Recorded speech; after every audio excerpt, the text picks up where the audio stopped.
आलस्य और टाल-मटोल पर काबू पाने के लिए व्यावहारिक रणनीतियाँ। दोस्त, आलस्य और टाल-मटोल, प्रोक्रास्टिनेशन हर किसी की जिंदगी का हिस्सा रहे हैं कभी न कभी।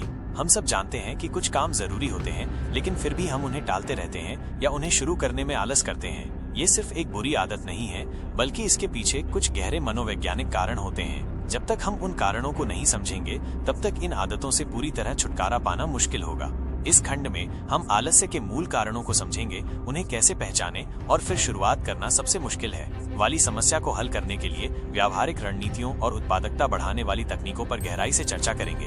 1. आलस्य के मूल कारण क्या हैं और उन्हें कैसे पहचानें? आलस्य और टाल-मटोल अक्सर एक ही सिक्के के दो पहलू होते हैं, लेकिन उनके पीछे के कारण अलग अलग हो सकते हैं। आलस्य, लेजीनेस के सामान्य कारण ऊर्जा की कमी, लैक ऑफ एनर्जी, शारीरिक, अपर्याप्त नींद, खराब आहार, व्यायाम की कमी या कोई अंतर्निहित स्वास्थ्य समस्या आपको शारीरिक रूप से थका हुआ महसूस करा सकती है, जिससे कोई भी काम शुरू करने में आलस आता है। मानसिक अत्यधिक तनाव, मानसिक थकावट, मेंटल फटीग या बहुत ज्यादा जानकारी का बोझ, इंफॉर्मेशन ओवरलोड आपके दिमाग को काम करने से रोक सकता है। पहचाने, क्या आप अक्सर दिन भर सुस्त महसूस करते हैं, भले ही आपने पर्याप्त नींद ली हो? क्या आपको छोटे छोटे शारीरिक कामों में भी थकावट महसूस होती है?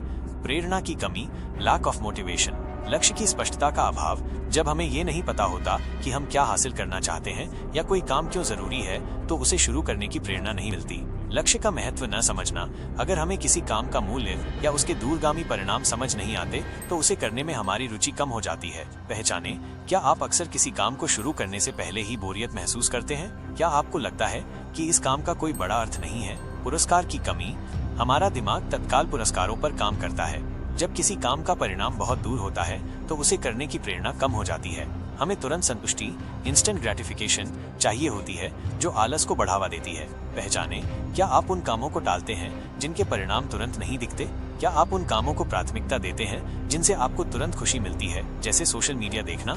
कौशल या ज्ञान का अभाव, लैक ऑफ स्किल और नॉलेज, अगर हमें किसी काम को करने के लिए जरूरी कौशल या ज्ञान नहीं होता, तो हम उसे शुरू करने से डरते हैं या आलस करते हैं। यह एक सुरक्षात्मक तंत्र है कि अगर मैं इसे कर नहीं सकता, तो कोशिश क्यों करूं? पहचाने, क्या आप किसी काम को इसलिए टाल रहे हैं क्योंकि आपको लगता है कि आप उसे कैसे करें ये नहीं जानते? क्या आपको किसी नए कौशल को सीखने में झिझक महसूस होती है?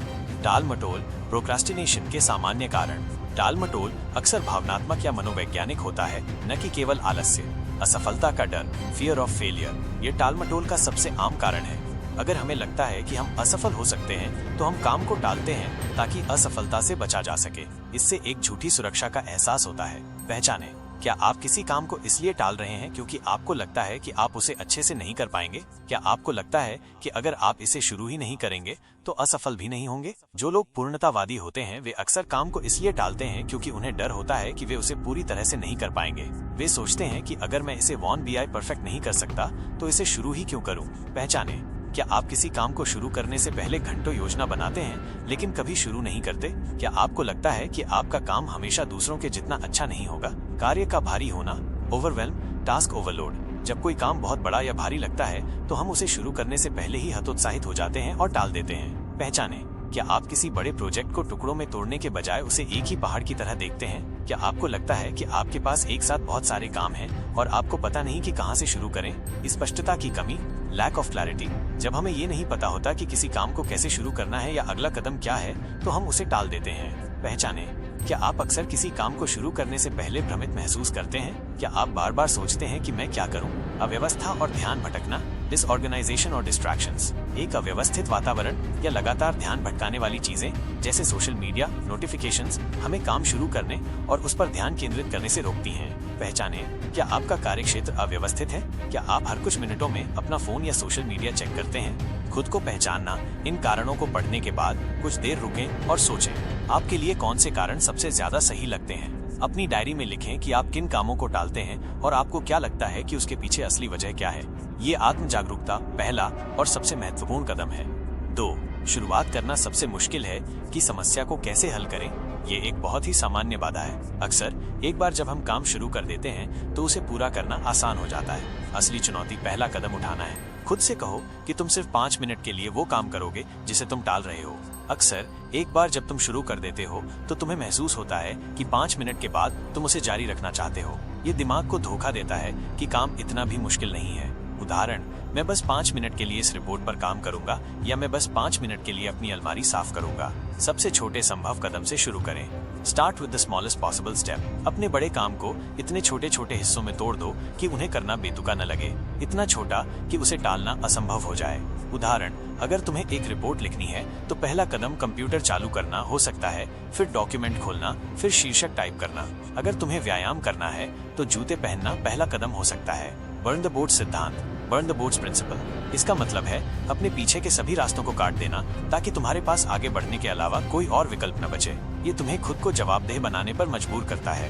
उदाहरण, अगर तुम्हें एक नया कौशल सीखना है तो उसके लिए एक ऑनलाइन कोर्स में पैसा लगा दो। अगर तुम्हें सुबह जल्दी उठना है तो रात को अलार्म को बिस्तर से दूर रखो ताकि तुम्हें उसे बंद करने के लिए उठना पड़े। जब तुम किसी मुश्किल काम को शुरू करते हो या एक निश्चित हिस्सा पूरा करते हो तो खुद को छोटा सा इनाम दो। ये तुम्हारे दिमाग को सकारात्मक रूप से काम करने के लिए प्रेरित करेगा। उदाहरण, 30 मिनट काम करने के बाद अपनी पसंदीदा चाय पियो या 10 मिनट के लिए अपना पसंदीदा गाना सुनो। अगर काम भारी लग रहा है तो कागज पर उस काम से संबंधित हर चीज लिख डालो जो तुम्हारे दिमाग में है। फिर उनमें से सबसे पहला और आसान कदम पहचानो जो तुम उठा सकते हो। उदाहरण, प्रोजेक्ट एक्स मीटिंग शेड्यूल करना, रिसर्च शुरू करना, डेटा कलेक्ट करना। पहला कदम, मीटिंग के लिए ईमेल ड्राफ्ट करना। 3, उत्पादकता बढ़ाने के लिए तुरंत लागू होने वाली तकनीकें, इंस्टेंट प्रोडक्टिविटी टेक्निक्स। एक बार जब आप शुरू कर देते हैं तो इन तकनीकों का उपयोग करके आप अपनी उत्पादकता बनाए रख सकते हैं और काम को पूरा कर सकते हैं। पोमोडोरो तकनीक, द पोमोडोरो टेक्निक, ये एक समय प्रबंधन विधि है।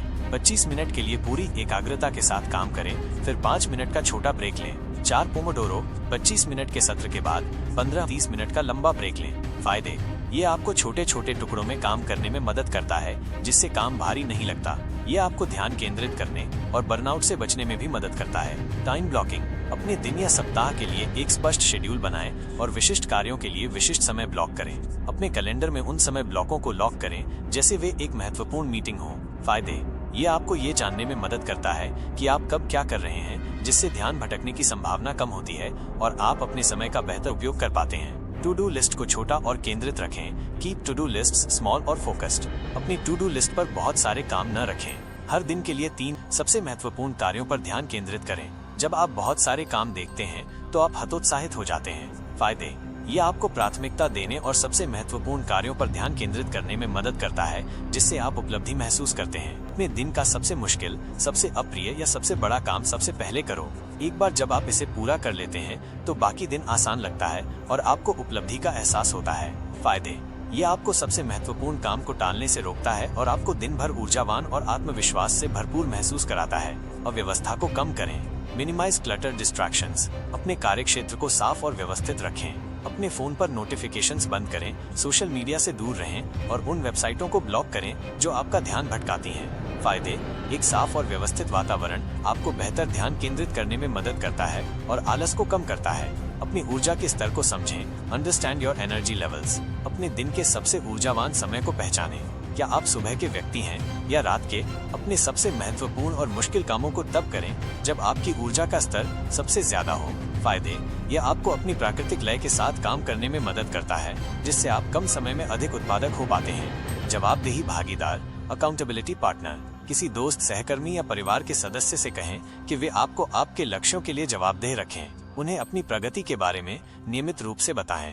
फायदे, यह आपको प्रेरित रहने और काम को टालने से बचने में मदद करता है क्योंकि आपको पता होता है कि कोई आप पर नजर रख रहा है। निष्कर्ष, आलस्य और टाल मटोल से लड़ना एक निरंतर प्रक्रिया है, लेकिन ये असंभव नहीं है।